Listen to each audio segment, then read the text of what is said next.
అధిక బరువుతో బాధపడుతున్నారా? బీ బెటర్ వారి గార్సినియా కంబోజియా వాడండి, బరువు తగ్గండి. వివరాలకి డిస్క్రిప్షన్లోని లింక్ని క్లిక్ చేయండి.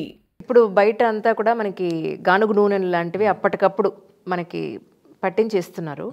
ఆయిల్స్ వాడడం మంచివేనంటారా? గానగలో మనం అప్పటికప్పుడు పట్టించిన అద్భుతమైన అమ్మ. అంటే పల్లి కానీ నువ్వులు కానీ వాళ్ళు అప్పటికప్పుడు మన కళ్ళ ముందు చేసి డబ్బాలో పోసిస్తున్నారు. డైట్ చేయనాళ్ళలో మనం పట్టించుకో, నేను ప్రపోజ్ చేస్తుంది కూడా ఇదే. నిజానికి నేను తీసుకొచ్చిన సోషల్ చేంజ్ కనుక చూసుకుంటే, నేను హైదరాబాద్లో నేను ఫస్ట్ మీటింగ్ మొదలెట్టినప్పుడు 5 ఏళ్ల క్రితం చాలా వేళ్ల మీద లెక్క పెట్టే గానగలు ఉండి, ఇవాళ 2 రాష్ట్రాలు లెక్కేసుకోండి, ప్రతి విలేజ్ దాకా మీకు కరెక్ట్. ఈ రెవల్యూషన్, సోషల్ రెవల్యూషన్ నేను తేగలిగాను.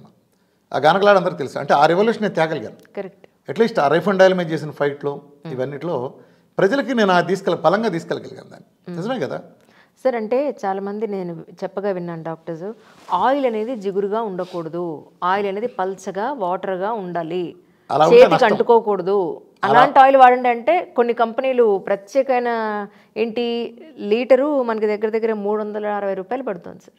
కరెక్టేనమ్మా. జిడ్డుగా ఉండకూడదు అన్నారు కదా, వాళ్ళు చెప్పింది కరెక్టే. జిడ్డుగా ఉంటే నష్టం ఎవరికి? ఆ డాక్టర్లకు నష్టం. ఆయిల్ జిడ్డుగా ఉంటే డాక్టర్లకు నష్టం, వాళ్ళ ప్రొఫెషన్కి నష్టం. ఓకే. వాళ్ళు ఎప్పుడు తప్పు చెప్పలేదమ్మా, అలా చెప్పినాడు ఎప్పుడు తప్పు చెప్పలే. రైట్. అది జిడ్డుగా లేకపోతే వాళ్ళు నష్టపోతారు, జిడ్డుగా ఉంటే వాళ్ళు నష్టపోతారు, లేకపోతే మనం నష్టపోతాం. వాళ్ళ కోణంలో చెబుతారు, మనకు చెప్పారు అనుకుంటా. అరే నువ్వు ఇట్టా బాగుపడితే, కొబ్బరి నూనెలు తాగి నెయ్యి వేసుకుని బాగుపడితే మా పరిస్థితి ఎట్టారా అని వాళ్ళు చెప్తారు. రైట్. మా పరిస్థితి ఏంటనండి. మీరు స్టార్ట్ చేసినప్పుడు మీ డైట్కి యాజ్ ఆన్ టుడే ఈ రోజుకి డైట్లో మార్పులు చేర్పులు చేశారండి? కాకపోతే అక్షరం కూడా మార్పు లేదు, కానీ నేను 4 పిల్లర్స్ చెప్పేవాడిని. ఇప్పుడు 5th and 5th 6th కూడా యాడ్ చేశాను. చెప్పండి సార్. 5th ఏంటంటే విటమిన్ డి. ఎండలో కూర్చుంటాం, ఎండలో కూర్చుంటాం. కానీ ఒక ఏజ్ తర్వాత ఎండ నుంచి మన శరీరం క్యాప్చర్ చేసే కెపాసిటీ తగ్గిపోతుందేమో. ఇదే చెప్తున్నానమ్మా.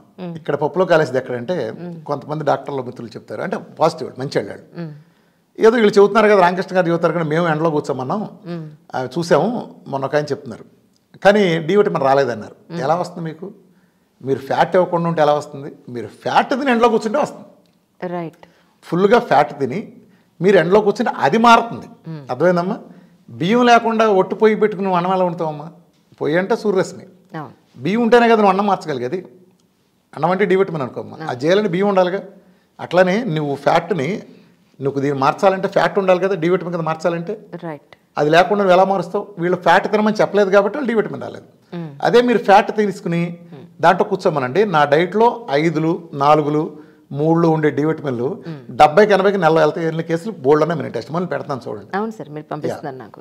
నా దగ్గర ఓపెన్ ఉండదు, నాకు ల్యాబ్లో ఉంటాయమ్మా సొంత. ఇప్పుడు నువ్వు చేసావు అనుకో అంజలి, నీ రిపోర్ట్ ముందే అని పెడతాను అనుకో, నీ రిపోర్ట్లు కదా, నీ ల్యాబ్లు నేను ఎలా చేయగలను? ఇప్పుడు క్యాన్సర్ ఉన్నాయి, ఇన్ని రోజుల్లో తగ్గిందని నేను పెడతాను, ఓపెన్గా పెడతాను కదా. అప్పుడు మీరు టైప్ 1 దగ్గర నేను పెడతాను. మన మధ్య ఒక పెద్ద డాక్టర్ గారు ఇట్లా నేను టైప్ 1కి నేను గైడ్లైన్స్ ఇచ్చాను, ఒక్కరోజు టైప్ 1కి ఇన్సులిన్ లేకపోతే చచ్చిపోతారని చెప్పాడు. చచ్చిపోతారని చెప్పి ఒకరోజు లేకపోతే చనిపోతారని నేను ఇది ICMR గైడ్లైన్స్ ఇచ్చారని ఘనంగా చెప్పాడు ఒక ఇంటర్వ్యూలో. నా దగ్గర కొన్ని వేల మంది ఒక్క ఇన్సులిన్ తీయకుండా ఏళ్ల తరబడి ఇవాళ అన్నాల కూరలు తింటా ఉన్నారు టైప్ 1 వాళ్ళు, ఒక్క ఇన్సులిన్ వాడకుండా. సార్ అంటే ఇప్పుడు ఒక 15 ఏళ్ళు 20 ఏళ్ల నుంచి వాడుతున్న షుగర్ కోసం వాడే ట్యాబ్లెట్ ఈరోజు మానేసి ఆపేసి మీ డైట్ తీసుకుంటే మేజర్గా ప్రాబ్లం ఏం అవ్వదంటారా మీ ఉద్దేశ ప్రకారం? ఏం జరుగుతుందంటే జాగ్రత్త గమనించమ్మా. సార్ నీకు ఒక పుండు ఏర్పడింది అనుకోమ్మా, ఈ పుండు ఏర్పడితే చేతి మీద మామూలుగా అది పుండు ఎలా పుడుతుంది, ఈ తోలు కొత్తది ఎలా వస్తుంది, 24 గంటలు వదిలేస్తే ఒక లేయర్ ఏర్పడుతుంది, ఆ తర్వాత ఇంకో లేయర్ వస్తుంది మరస 24 గంటల తర్వాత. అలా ఒక వారానికో 10 రోజులకో నీ ఉండే లేయర్లని కవర్ అవుతుంది కదా. అలోపతి మందు అంటే ఏంటి దశ? డయాబెటీస్ మందు అంటే పొద్దున్నే లేవగానే ఓ పుల్ల తీసుకో, ఆ పుండు మీద మొత్తం 20 సార్లు పొడు అని ఉంటుంది. నువ్వు పుండు పెట్టి పొడిస్తే, పుల్ల పెట్టి పొడిస్తే ఏమవుతుంది? ఆ పుండు జీవితంలో తగ్గుతుందా? పైగా పెరుగుతుంది. అందుకే డయాబెటీస్ పెరుగుతాయి. పుండుని పుల్లబెట్టి కెలిగితే ఏమవుతుంది? చచ్చే వరకు తగ్గపోగా పెరుగుతుంది కదా. ఇదే డయాబెటీస్కో, బీపీకో, థైరాయిడ్కో, గ్యాస్కో చేసే ఈ తప్పుడు వైద్యం ఇదే. ఈ పుల్ల అనేది మందు, మీరు ఈ మందు ఇచ్చినంతకాలం అంతే. నేను అందుకే ఏమంటాను, పుల్లని అవతల బారే అంటాను, తీసాల బారే అంటారు మందు.